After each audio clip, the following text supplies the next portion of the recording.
Eng ko'p uchraydigan muammolardan biri mijoz narxni qimmat deydi. Bunga qanday yechim qilsa bo'ladi?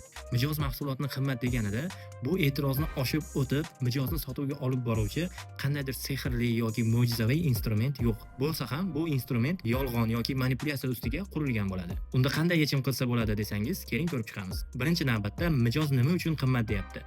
Buni sababini aynan mijozdan eshitish kerak. Bizni mahsulotlarimizni boshqa mahsulotlar bilan solishtirib aytyaptimi yoki boshqa sababdan kelib chiqib aytyaptimi? Buni shaxsan mijozni o'zidan eshitishimiz kerak. Nima sababdan qimmat deb o'ylaysiz deganingizda, mijozlar odatda buni boshqa joyda arzonrog'ini ko'rganman yoki falon tanishim buni arzonroqqa sotib olgan degan javoblar eshitishingiz mumkin bo'ladi. Ushbu javobdan so'ng sotuvchi juda ham muhim savollarni berishi kerak. Siz uchun mahsulotning sifati yoki afzalliklari muhimmi yoki hozirgi moddiy holatingizga mos keladigani muhimmi?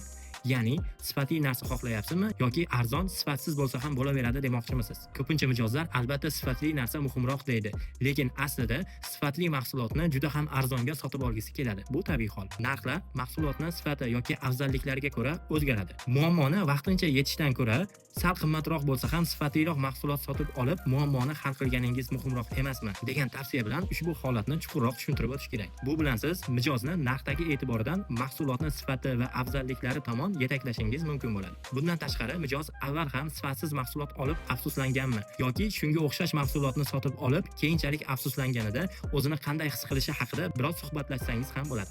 Mijozlar sotib olmoqchi bo'lgan mahsulotlari haqida o'ylaydi va sotib olgandan keyin sotib olib afsuslanadimi, afsuslanmaydimi, bu haqida ham chuqurroq o'ylanadi. Agar mahsulotingiz rostdan ham mijozni afsuslantirmasa va berayotgan va'dalaringizni ustidan chiqishingizga ko'zingiz yetayotgan bo'lsa, ushbu mahsulotni sinab ko'rishlik haqida mijozga taklif bersangiz bo'ladi. Samimiy barcha urinishlardan so'ng baribir mijoz qimmat deyotgan bo'lsa, demak bilingki, hamma ham sizning mijozingiz emas.